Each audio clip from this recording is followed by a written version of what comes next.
हरे कृष्णा। मेरा नाम जगतपालक Chaitanya Das, legal name में जयप्रकाश नायर। एक्चुअली मैं केरला से हूँ, लेकिन अभी मैं नासिक महाराष्ट्र में सेटल्ड हूँ। और 36 ईयर्स 36 साल इंडियन आर्मी में सर्विस करने के बाद रिसेंटली रिटायर्ड हुआ, लास्ट ईयर रिटायर्ड हुआ। अब मैं full time ISKCON, Nashik ISKCON temple में राधा मदन गोपाल का और भक्तों का सेवा कर रहा हूँ। तो पिछले मतलब अगस्त 5 तारीख को मेरा पीठ में थोड़ा सा दर्द शुरू हुआ था और रात में वो दर्द बहुत ज़्यादा बढ़ गया। लेफ़्ट साइड में अपना झांकर से लेके घुटने से ऊपर तक, और इतना ज़्यादा पेन था, रात को मैं सो नहीं पाया। अभी रात को 12-1-2 बजे कहाँ जाएंगे, और 24 आवर्स खोलने वाला मेडिकल स्टोर, उधर जाकर मैंने पेन किलर और स्प्रे मारा और नेक्स्ट डे मैंने हॉस्पिटल गया। तो एमडी के पास गया था, डॉक्टर ने बोला आपको मसल क्रैम्प हुआ है।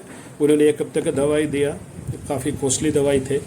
दवाई खाया, लेकिन 2 दिन में बिल्कुल कम नहीं हुआ। तो मैंने औरतों के पास गया, औरतों ने यूरिक एसिड चेक कराया, उन्होंने भी दवाई दिया, बोला आपका यूरिक एसिड बढ़ गया है और 1 महीना आपको दवाई खाना पड़ेगा। 1 हफ्ते तक मैं इतना परेशान हो गया, ना मैं मंदिर जा पा रहा हूँ, मैं उठ पा रहा हूँ, बैठ पा रहा हूँ, इतना पेन है। मेरे बेटे बैंगलोर से नासिक आया था मेरा देखभाल करने के लिए, मेरा सेवा करने के लिए। तो फिर मैंने फिजियोथेरापी भी शुरू किया, किसी ने एडवाइस किया फिजियोथेरापी शुरू करो। 1 हफ्ता फिजियोथेरापी और 1 हफ्ता फिजियोथेरापी हो गया, और औरतों का दवाई भी खा रहे, फिर भी मेरा दर्द बिल्कुल कम नहीं हो रहा था। इन द मीन टाइम किसी का एडवाइस से मैंने एक आयुर्वेदिक डॉक्टर से मिला, उनका भी दवाई शुरू किया। वो मालिश कर रहे थे पूरा बॉडी में, और उनका आयुर्वेदिक दवाई भी खा रहा था, लेकिन कोई फ़र्क नहीं पड़ा उस टाइम। तो मैं इस टाइम मेरा पुणे से एक फ्रेंड है मेरा प्रकाश, उन्होंने मुझे रेफरेंस दिया, आप पंचतत्व का ट्रीटमेंट करके देख लो। उन्होंने मेरे को पूरा लिंक भेजा, मैंने कांटेक्ट किया।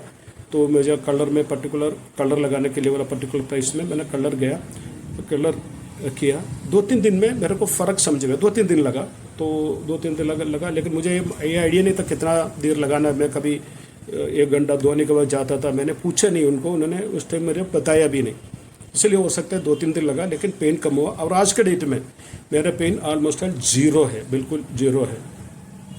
तो मुझे बहुत अद्भुत हुआ।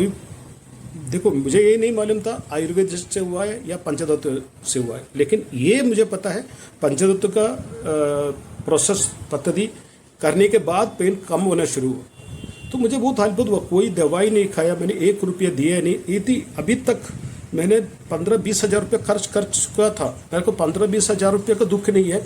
दुख इस बात के थोड़ा भी 1 मिलीमीटर भी पेन कम नहीं हुआ। और इस पद्धति से 10 रुपये का स्केच पेन से मेरा अगर पेन कम हुआ है, तो मेरे को ऐसा लगे इसकी ज़्यादा जानकारी लेना चाहिए। क्योंकि आज मैं देखता हूँ मेरे परिवार में, मेरा बच्चा सहित, मेरा रिलेटिव्स, मेरे आसपास के लोग, मेरा भक्तगण, ऐसे कहीं भी एक भी परिवार ऐसे है ही नहीं है जिनके घर में कम से कम 1 पेशेंट ना हो। और हजारों रुपये उन लोग खर्च कर रहे हैं। लेकिन फ़ायदा क्या है? क्योंकि एक बीमारी खत्म होगा तो दूसरी शुरू होता है। एक हॉस्पिटल से ठीक नहीं तो दूसरा हॉस्पिटल, वो टेस्ट ये टेस्ट, पूरी ज़िंदगी का कमाई खर्च करने का तो छोड़ दो, बीमारी ठीक नहीं हो रहा है। और आप देखिए हर एक परिवार में, आप भी अपने आसपास देखिए, हर एक परिवार में कोई ना कोई एक व्यक्ति, 1 से अधिक व्यक्ति किसी न किसी रोग से पीड़ित है। तो इसलिए मैंने सोचा क्यों नहीं इसका जानकारी लेकर के लोगों का सेवा करें, कम से कम भक्तों के, आसपास के लोगों के। यही मेरा पहले मन में था, अपना परिवार, ये पहले मेरा मन में ऐसा था, अपना परिवार, आसपास के लोग, मेरा भक्तगण, ये मेरा इच्छा था। इसलिए मैंने सितंबर 23-24 का मैंने कोर्स अटेंड किया। कोर्स की जानकारी मिलने के बाद और गुरु महाराज का और उनका टीम का सेवा भाव देखने के बाद मैंने यह निर्णय लिया, मेरे आसपास के लोग नहीं, जो भी लोग हैं, पीड़ित लोग हैं, गाँवों में जाके जिनको ज़रूरत है उनको यह सेवा देना चाहिए। और इतना अद्भुत जानकारी मिला है, हमें धन्यवाद देना चाहिए हमारे आचार्यों को कि उन्होंने क्या नहीं दिया हमारे लिए। मेरा 60 साल ख़त्म हो गया, अभी 61 चल रहा है। 61 ईयर्स में मैंने इस पद्धति के बारे में सुना नहीं था। अभी सुनने के बाद जैसे हमको भी पहले ऐसे लगता है किसी का हाथ में कलर लगाने से कोई बीमारी ठीक हो सकता है क्या, ये डाउट तो जरूर आते हैं। लेकिन वो पद्धति का रिलेशन जो हमारे बॉडी से, हमारे प्रकृति से जब इन्होंने किया, एक्सप्लेन किया, तो बियॉन्ड एनी डाउट मुझे एक चीज़ कन्फर्म हुआ, कोई भी दवाई कोई भी बीमारी को ठीक नहीं कर सकते हैं, लेकिन इस पद्धति से कोई भी व्यक्ति का कोई भी बीमारी ठीक हो सकता है। एक उदाहरण मैं बताना चाहूँगा। अभी डायबिटिक्स, हमें ये सिखाया गया डायबिटीज क्योरेबल नहीं है। जिंदगी भर दवाई खाते, 75 साल का इतिहास आप देखें, 75, क्योंकि आज़ादी का पहले कम छोड़ दिया, आज़ादी के बाद का एक व्यक्ति आप देखा हो जिन्होंने दवाई खाने के बाद डायबिटीज ठीक हुआ है। फिर दवाई क्यों खा रहे हैं? हजारों हजारों हजारों करोड़ रुपया हमारे देश से बाहर जाता, छोड़ दिया, पैसा का छोड़िए, कोई बहुत महत्व नहीं है। लेकिन हर एक परिवार में लोग सफ़र कर रहे हैं। एक परिवार में एक व्यक्ति बीमार हुआ तो उसका इफेक्ट पूरे परिवार में होता है, फाइनेंशियल, सामयिक, मानसिक। तो ये क्या ज़रूरी नहीं है हर एक घर पे जाके हम इस ज्ञान को बांटें और पेशेंट को ठीक करें? क्योंकि कोई भी पद्धति हो, कोई भी शास्त्र हो, हमारा अगर पुराणों से आता है, हमारा आध्यात्मिक ग्रंथ से आता है, उसके कनेक्शन भगवान से रहते हैं। तो अगर भगवान से कनेक्टेड इस ज्ञान आ गया, इस ज्ञान को हमने सद उपयोग करें, शुद्ध चित्त से, बिना कोई एक हेतु का अगर हम करें, तो हर एक परिवार के अंदर खुशी तो आएंगे। हजारों लोग हम ठीक कर सकते हैं, लेकिन हमें भगवान का कृपा मिलेंगे।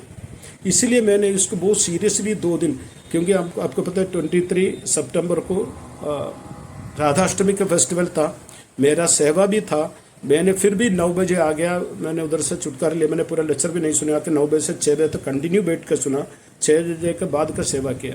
संडे भागवतम भी मेरा मिस हो गया, मैंने संडे भी सुबह 9 से 6 बजे तक मैंने शाम को सुना। इतना मुझे सरप्राइज हुआ, अलग अलग चीज़ों सरप्राइज। एक ऐसे ज्ञान हमारे शास्त्रों में छुपा हुआ है, ऐसे एक तो वही था। दूसरा, जिस भाव से गुरु महाराज और उनके टीम ने जो ज्ञान बांट रहा था, क्योंकि जैसे आप पैसा लेके या किसी उद्देश्य से करते तो आप सिंसियरली करते, बिना हेतु का बिना हेतु का जब ऐसे सेवा करता है, निष्काम भाव से करता है, तो उनके सामने हाथ जोड़ना ही पड़ता है। तो बहुत सही तरीके से उन्होंने समझाया और इतना मुझे सरप्राइज लगा, इतना पेशेंटली हर एक सवाल का जवाब। आप ऐसे भी मैंने देखा, मैंने सवाल पूछा, वही सवाल दूसरा बाद में पूछ रहा है, फिर भी उन्होंने उसके जवाब दिया। उन्होंने बताया ये जवाब अभी दिया था, आपने हो सकता सुना नहीं हो, फिर वो जवाब दे रहे हैं, अपना पूरा टाइम दे रहे थे। किस हेतु? उनको कोई हमने कोई पैसा नहीं दिया, कोई हमने कुछ उनको भेंट नहीं दिया, अपना दिल खोल के समय हमें दिया, ज्ञान दिया। तो हमारा सबका कर्तव्य रहता है अभी इस ज्ञान को, जो मेरा समझ ऐसे है, इस पद्धति का 0.1% भी अभी हमको समझ में नहीं आया, फिर भी हमें कॉन्फिडेंस, हम ट्रीटमेंट कर सकते हैं। कल रात को बैठ के मैंने फिर एक बार इसको रिव्यू किया और 5 लोगों को मैंने क्वेश्चनेयर भेजा है। आज मेरा उनका क्वेश्चनेयर मिलेगा, मैं उनको ट्रीटमेंट करने के लिए कोशिश करूँगा। डाउट है तो हमारा टीम से पूछेंगे।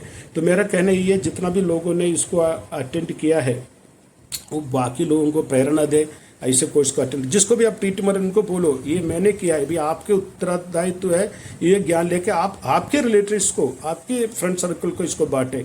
इसको हमको बढ़ाना चाहिए, क्योंकि ये बढ़ाने से लोगों को फ़ायदा तो होंगे। जैसे मैंने पहले बताया, हमें भगवान का कृपा मिलेंगे, क्योंकि हमें बिना हेतु का जनसेवा कर रहा है। इससे बड़ा सेवा हो ही नहीं सकता। अगर किसी का मुहारे पे मुस्कान आ रहा है हमारी वजह से, इससे बड़ा हमें क्या रिवार्ड चाहिए। तो मैं फिर एक बार धन्यवाद देना चाहूँगा गुरुदेव को और उनका टीम को, और मेरे पास आप लोगों के लिए इसके लिए कोई कीमत, कोई भेंट बराबर नहीं दे सकते, क्योंकि आपने इलाज नहीं किया, आप सबको डॉक्टर बनाया। जब हम एक हॉस्पिटल में जाते, एक डॉक्टर को 1000 रुपया हो, 10 लाख रुपया भी खर्च कर रहा हो, वो ये तक नहीं बताते आपको कौन सा दवाई दिया है। हमने कितना लाख रुपये खर्च करो, हमें नहीं पता होता क्या ट्रीटमेंट किया। वो सलाइन चल रहा है, उसके अंदर काली पानी है, हमें नहीं पता है पैसा देने के बाद। यहाँ बिना पैसा का हमारा ट्रीटमेंट ही किया, ट्रीटमेंट तो किया ही किया, और वो ज्ञान भी हमको दिया। तो इसके बदले में हम क्या भेंट दे सकता है? मैं इतना ही आपको एक भेंट के रूप में दे रहा हूँ। भगवान कृष्ण का चरण पादारविंद में प्रार्थना कर रहा हूँ, आप सबको सुखी सलामत रखे भगवान, और इस सेवा को आगे बढ़ने में भगवान की कृपा आप सबको हो। और साथ ही साथ आप सबसे मैं आशीर्वाद लेना चाहूँगा कि मैं इस संरंभ में सक्सेस बने, क्योंकि गुरु का बिना आशीर्वाद का आगे नहीं बढ़ सकता है। तो आप सब मेरा गुरु है, आपका टीम में जो भी लोग थे आप सब मेरा गुरु है। आप सबके चरणों में मेरा प्रार्थना है कि आप सब मुझे आशीर्वाद दें दिल से, मन से, कि मैं इस संरंभ को आगे बढ़ाने के लिए कामयाब हो जाए। जैसे मैंने पहले बताया, पहले मेरा एक सार था कि मैं, मेरा परिवार, मेरा आसपास का, लेकिन वो कोर्स पूरा अटेंड करने के बाद मेरा माइंड वाइड हो गया, ओपन हो गया। मेरे को किसी भी सीमा निर्धारित नहीं करना चाहिए। ये पूरा भारत देश में आप सोचिए, एक सपना देखिए आप, हर एक परिवार में इस ज्ञान का अगर हम पहुंचा पाए, आज 5 साल के बाद हो, 10 साल के बाद हो, 20 साल के बाद हो, अगर पहुंचाए तो ये देश कितना सुंदर है, रोग मुक्त। और ये मेडिकल इंडस्ट्री को हम किक मार सकते हैं, लाखों लोगों का करोड़ों रुपये बचा सकता है। ये देश को तरक्की करने के लिए और क्या चाहिए? अगर उसका हमने कभी सोचा भी नहीं था, हम उसके एक पार्ट बन पाएंगे इस देश को आगे बढ़ाने के लिए। हम कभी वैद्य बन सकता है, हमने कभी सपना में भी नहीं सोचा था, लेकिन आज वो साकार हुआ कृष्ण की कृपा से, गुरु की कृपा से और पंचतत्व ट्रीटमेंट की इस टीम का संयोग से। तो मैं फिर भगवान से प्रार्थना करता हूँ आप सबको बहुत बहुत भगवान का कृपा मिले। हरे कृष्णा। थैंक यू, धन्यवाद।